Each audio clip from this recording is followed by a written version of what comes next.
Hi, my name is Andrew Goodgame. I'm a computing teacher here at South Camberley Primary School. And today is Safer Internet Day, February 8th, 2022. And we would like to share this presentation with you. It's for all of our parents and for anyone else out there that might find it interesting around online safety, with some hints and practical tips for you to use at home with your young people, but also some information on general statistics that are out there on online safety and how we teach online safety to our pupils here at school. So we're going to run through a few things. Online safety statistics first, and there are some quite worrying ones in there. The age range is quite wide. We'll have a look through those and have a talk through those ones. I'll show you the framework that we use in early years and in Key Stage 1 and Key Stage 2 to ensure that when we are teaching online safety to our pupils, that we get the best coverage possible of different areas and follow the guidance from the Department for Education. Then there's some other bullet points there: safe settings, where to go to find out about apps, managing screen time, helping and reporting. We've used a website from the London Grid for Learning called Parent Safe, and there's a link later on to the website. You can have a look. We've cherry-picked some information that we thought you may find interesting, but there's lots more on the website as well to look at, and lots of links on there to other places that can help and support you on your journey. So first of all, some stats. These stats are from Office of National Statistics and some from Ofcom as well. 9 out of 10 children aged 10 to 15 go online every day. Not really surprising, so just setting the scene really. 7 out of 10 5 to 15-year-olds played games online in 2020. Again, as we'd expect, it's an Ofcom one there. Over half of 5 to 15-year-olds use social media apps or sites. Now, obviously, we're in a primary setting, so we're in that sort of 5 to 10, 11 age range there. I can imagine that a lot more of that usage happens in the sort of 11 to 15 range. But we do know that some of our students use social media, either their own accounts or via their parents or an older siblings. And the last one here is a third of 5 to 15-year-olds used Instagram, Snapchat, or Facebook. Those are the biggies, but there's lots more. Obviously, there's TikTok now as well, YouTube. They all have social, the communication elements to them as well. These statistics, the title is Online Harm Statistics, and always makes you sort of sit up and listen a bit more when we use the word harm in relation to our young people. But it is what it is. The first one really. It is alarming when you look at the numbers there. So 1 in 6 10 to 15-year-olds spoke to a stranger online. So this is a report of children's online behaviour in England and Wales. So that equates to 682,000 children spoke to a stranger online. That is very high, and something that we work on a lot in school to encourage our students here to be really aware of that, to have strategies to use if that happens to them, to know that they can go for support if that happens to them. 1 in 50 children spoke to someone online who lied about their age. Again, we do work on this in our curriculum around how do you really know who that person is. You've never met them, you've never seen them. We would expect to see numbers like that, whether that's got a more of a sinister element to it or whether that's just somebody role-playing and playing around. But it does happen, and we try and let our young people and pupils know about that. 1 in 10 10 to 15-year-olds reported receiving messages of a sexual nature. So again, we've moved up here to the 10 to 15-year-olds, but this does happen, whether in a non-threatening way or a threatening way. We know it does happen, and in the higher end of our online safety curriculum, we do talk about the rights and wrongs and have discussions around this. And then 1 in 10 children reported sending a sexual message, so sending it themselves. Again, we're in the 10 to 15-year-old range. 1 in 100, we know it happens, and we know it happens not very often. So that stat kind of reinforces it. Okay, so let's move on to how we teach it here at South Camberley. In early years, they have their own framework, and it comes under the headings for them of communication and language, personal, social, and emotional development, and then understanding the world. And it's kind of embedded into what they do, and they have conversations there, and it's very much around how do we use things safely in a physical way, and then very sort of high level conversations when they're role playing. In Key Stage 1 and 2, we follow our bespoke online safety curriculum that we've taken from a document that came out in 2020, so not very long ago, called Education for a Connected World. It's a Department for Education document, and we took our time to digest that and look at how we could use that in our curriculum, because we had a different online safety curriculum back then. And we've modelled a new curriculum that started in September 2020 that all of our classes are using, so from year 1 to year 6. Very clear curriculum map and very clear resources that one lesson every half term in every class will be taught on online safety from the map.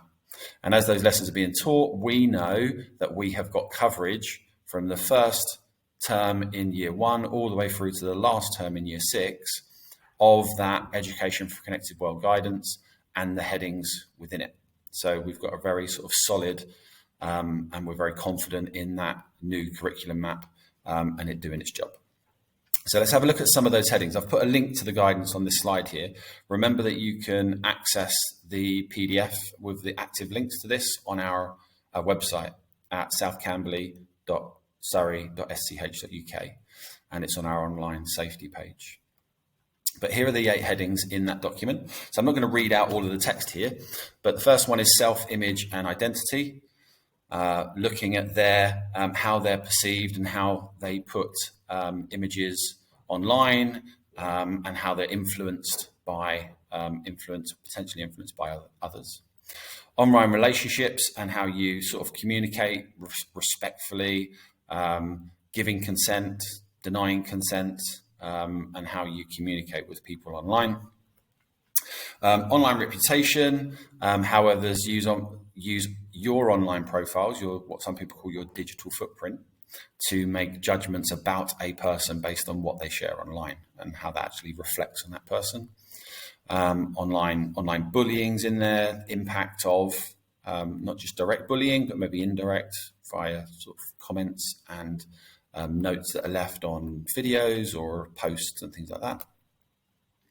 Managing online information, a bit more practical there about what information is online, what information they should share, where and who they're sharing it with. Life, well-being and lifestyle, around really much about their well-being, sort of talking about moods, talking about sleeping patterns, talking about the types of games or online content that they're using later at night. Are they ready to go to sleep after they've finished using it? And the last 2, privacy and security, again, which is practical, things like, the obvious things like looking after passwords. And then the last one is copyright and ownership, looking at, as our young people become more content creators, getting them to appreciate more that they're making content that belongs to them, and therefore other people that are making content, it belongs to other people, and we need to ask permissions to use it and make sure that we're not infringing anyone's copyright and asking the right person about it. So those 8 areas, as they're mapped out across the 6 years of Key Stage 1 and Key Stage 2, give us a really strong base coverage for our online safety curriculum here at South Camberley.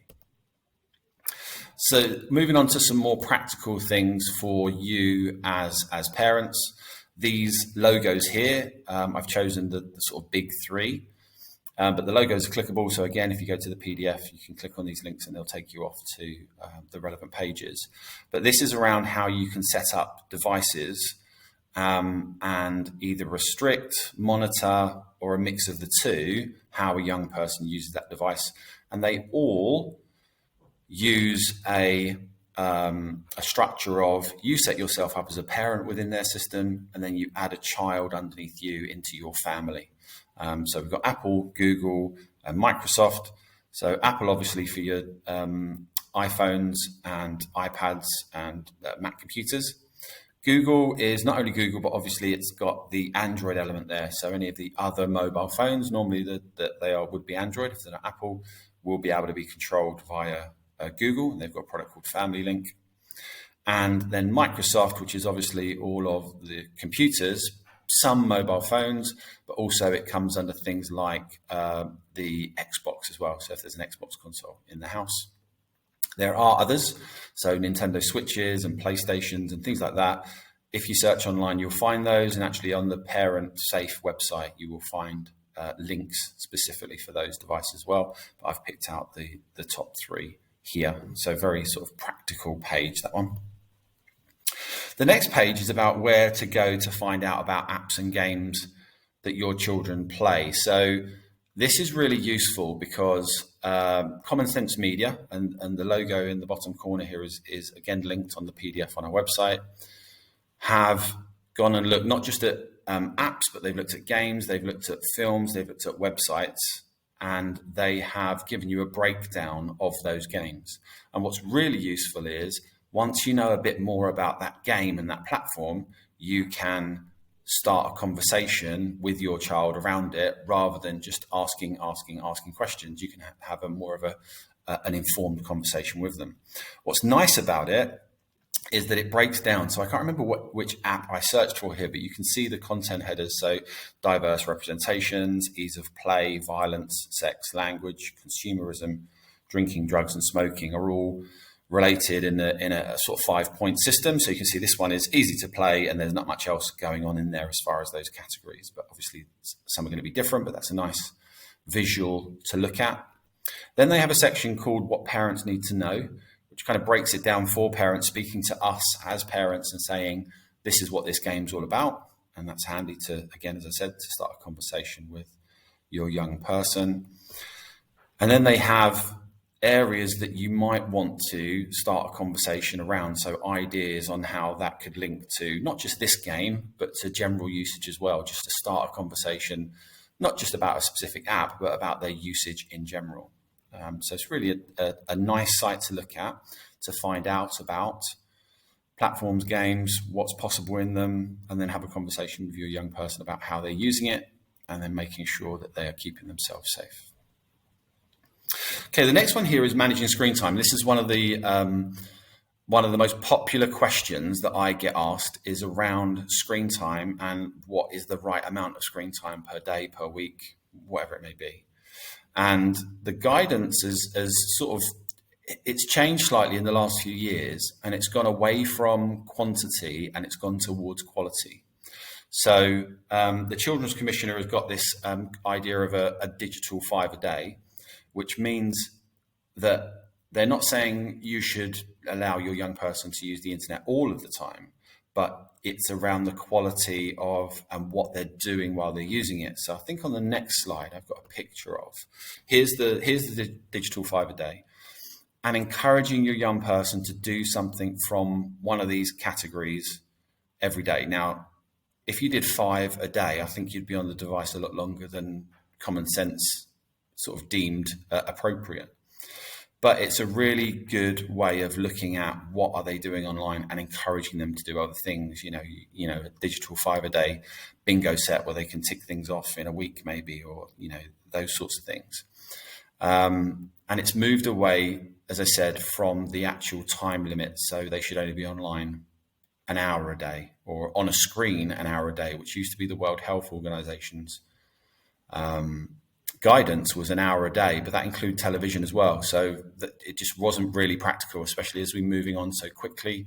And also with lockdown as well, which accelerated and increased our children's screen times. So this seems to me to fit a bit better with common sense plus this digital 5 a day. I think that works really well.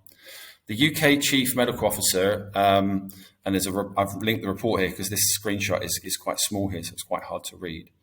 Agrees with that sentiment. So they've got a page, and this is just a screenshot from that page, a lot more information on there for you around the quality and tips and things like being active. There are games out there that get you active, and there's games out there that are educational. So again, looking at the quality and the diversity rather than the quantity of that. So there's a link to the report there. Help and reporting. So really important, what we work on with the students in school is that they have a clear direction to go when they need support. So we talk about if they're online with somebody and something's happened, they can block them so they don't get any contact from them again, and they can report them so that the platform, the system, the app knows that this person has done something wrong in their opinion. So we work with students a lot on that, and we reinforce that from quite early on in our curriculum. But really, these links are for you as parents and support and where to go. So the first one up here is that link to the NSPCC helpline. Obviously, if it's an emergency, you would call 999 if there's if the seriousness you think deems that appropriate. Reporting.ljfl.net. Again, as I said, we've based this from the London Grid for Learning's Parent Safe website. They have a really nice page, reporting.ljfl.net, that has lots of different platforms on it and lots of different ways that you can report, because there are so many variables out there that it's hard to say you can just go to one place. So they've tried to pull them all together from all the different sites and all the different platforms and all the different areas that you may want to report, like bullying, racial hatred, terrorism, sexual abuse, and different kinds. That can help you find the right place to report. And there's also some other links on there for older students, a child line, and also the mix, which is for older students if you have any older children. Okay, we're coming near the end of the presentation now. This page really mirrors our online safety page on our website when it comes to our suggested links for support. So these are all active links here. Parent Zone, Common Sense Media, Think You Know, Internet Matters, and NSPCC, all very well established support websites and support providers around online safety. I've listed down the side there what we think they're good for, but there's also lots of other things that they do. So please check those out. Again, they're on our online safety page already on our website, but also the PDF of this presentation, you can click on the logos here and they'll link you off. So lots of good stuff on there. When I mentioned parental controls for Apple, Microsoft, and Google earlier, the Internet Matters, the second from bottom there, the green logo, that has lots and lots of parent control settings on it for all sorts of different devices. So that's really the place to go for that one. Okay, so just a quick thank you to the London Grid for Learning for their resources. There's a link to their Parent Safe website. We've used that. There is lots more of information on there, and not just for primary, as well for secondary. So for parents out there that have older children, they may find that useful. We haven't used all of the primary information on there either. We wanted to keep it quite short, but check out parentsafe.ljfl.net. And then our final link here is actually to our own website. We've just did a little bit of an upgrade on our website, but we've put lots more information on our online safety page as well. So there's a good resource for you to go to and use. The final thing to say is your first point of call is always your class teacher. If you've got concern about something around your child or something that's happening in school, it's always going to be your class teacher, and then we support from there. So please do get in touch with us. It's good to hear from you. It's good to hear the trends of what's happening at home, and if we need to adjust our offering around online safety to our young people, then we will do that, but we can only do that if we hear from you. So it's always good to hear from parents and help the parents and the students, and then also adjust how we support in the future. Okay, hope you have a good, safer internet day. Ask your child at home, when they get home, they'll be doing plenty of stuff today and this week around online safety. So that'll be a good time to start a conversation with them. And thanks for listening.